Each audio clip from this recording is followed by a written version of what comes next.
Has to और have to के uses में। चलिए आगे बढ़ते हैं। हैज़ टू, जैसे have to clean the house, मुझे घर साफ करना है या करना पड़ता है। He has to finish our project, उसे अपनी परियोजना को समाप्त करना पड़ता है। They have to attend the meeting, उन्हें मीटिंग अटेंड करनी पड़ती है या भाग लेना पड़ता है meeting. He has to submit the report, उसे रिपोर्ट सबमिट करनी पड़ती है। तो हैज़ का प्रयोग हम ही, सी, इट और सिंगुलर के साथ करते हैं। यदि सब्जेक्ट आपका ही, सी, इट और सिंगुलर हो तो हैज़ टू का प्रयोग, और यदि सब्जेक्ट आई, भी, यू, दे और प्लुरल हो तो हम काय का प्रयोग करते हैं, हैव टू का प्रयोग। We have to buy groceries, हमें किराना खरीदना पड़ता है, ठीक है ना। हमें परीक्षा के लिए पढ़ना पड़ता है, तो we have to study for the examination. ऐसे ही बहुत सारे सेंटेंसेस हैं जो इस पीडीएफ में दिए हुए हैं। He has to call his parents, उसे माता पिता को फ़ोन करना पड़ता है। They have to water the plants, पेड़ पौधों को पानी देना, खेत को पानी देने के लिए वाटर वर्ब होता है, इसको वाटरिंग भी कहते हैं। Have to finish this book for by tomorrow, कल तक ये किताब समाप्त करनी है या करना पड़ता है। मेरे को अपनी कार को थोड़ा सा सेट करना पड़ता है कि ये बंद हो जाए उससे पहले। You have to feed the pets, तुम्हें पालतू जानवरों को खिलाना पड़ता है। He has to learn how to swim, उसे सीखना पड़ता है कि कैसे तैरना है, सीखना है उसे, हाउ टू स्विम, ठीक है।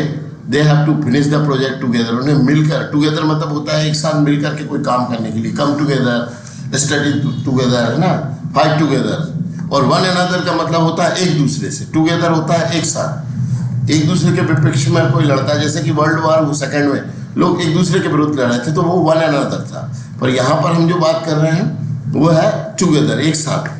We have to attend the meeting, meeting आप जानते हैं कि जहाँ लोग मिलते हैं किसी मुद्दे को लेकर के चर्चा करना हो, तो टुमारो मतलब आने वाले कल। He has to visit her grandparents this weekend, और उसके पेरेंट्स जो हैं, ग्रैंड पेरेंट्स जो हैं, उनको दादा दादी के पास जाना पड़ता है। विजिट, वीकेंड आप समझते हैं, सैटरडे और संडे जो वीकेंड होता है, ये एक वेस्टर्न कल्चर का कॉन्सेप्ट है कि अभी धीरे धीरे हमारे यहाँ भी आ रहा है कि सैटरडे और संडे 2 दिन छुट्टी होती है। बाकी वर्किंग उन लोगों की सुबह 9 बजे से स्टार्ट होती है। हमारे यहाँ वर्किंग आज भी, आप जानते हैं कि वर्किंग का टाइम क्या है हमारा, 10:30 बजे ऑफिस पहुँचना, लोग 11 बजे पहुँचते हैं, 4:30 बजे फाइल बंद कर देते हैं। He has to check his email for updates, they have to pay the bill by the end of month. You have to wear a helmet while driving, while यानी होता है कि दौरान, उस समय। Riding a bike, while riding a bike का मतलब होता है जब आप सवारी कर रहे हो बाइक की, तब आपको हेलमेट पहनना जरूरी है।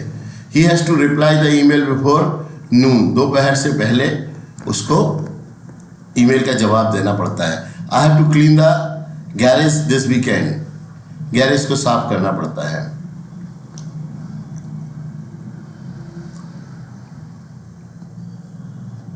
We have to finish the presentation before the meeting.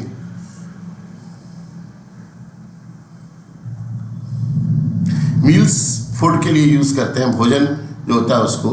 तो मुझसे कल अपना, जब हमें ये ना दिखाना हो कि भाई सुबह का खाना, शाम का खाना, दोपहर का खाना, तो आप सभी जानते हैं सुबह का खाना, दोपहर का खाना क्या होता है, शाम का क्या होता है, 4 बजे का क्या होता है। तो मॉर्निंग में तो आपका ब्रेकफास्ट होता है, दोपहर में आपका लंच होता है, और रात के खाने को हम डिनर बोलते हैं। रात का बचा हुआ खाने को सुबह खाओगे तो ब्रेकफास्ट ही कहलाएगा वो, मतलब समय इम्पोर्टेंट है, खाना इम्पोर्टेंट नहीं है। पर यहाँ पर सिर्फ हमें खाना दिखाना हो, भोजन दिखाना हो, तो हम मील्स यूज़ करते हैं। He has to complete his assignment by tomorrow, है ना, उसे कल तक अपना असाइनमेंट कंप्लीट करना है।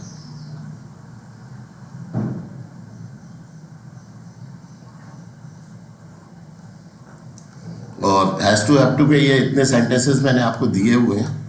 बाकी ये जो फाइल है मैं इसको अपने ऐप पर अपलोड कर ले रहा हूँ, उसको आप ऐप में जो फ्री ऑप्शंस है उसमें आप इन सब चीज़ों को देख सकते हैं। मैं बहुत सारा स्टडी मटेरियल ऐप में डाल रहा हूँ।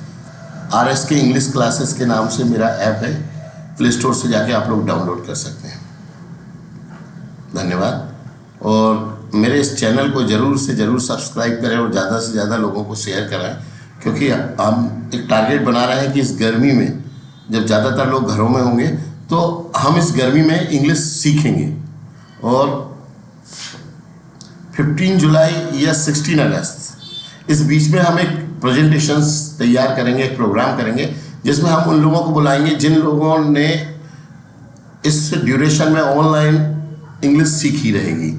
मतलब जो हमारे पूरे प्रेजेंटेशन, सारी तैयारियां, हमारे ऑनलाइन यूट्यूब चैनल्स, इन सब को देख करके जो लोग इंग्लिश सीखेंगे उनकी सबकी एक मीटिंग किया जाएगा, एक प्रोग्राम किया जाएगा और अवार्ड भी किया जाएगा, जिसमें जो बेस्ट लर्नर्स होंगे उनको अवार्ड भी दिया जाएगा। Okay, thank you.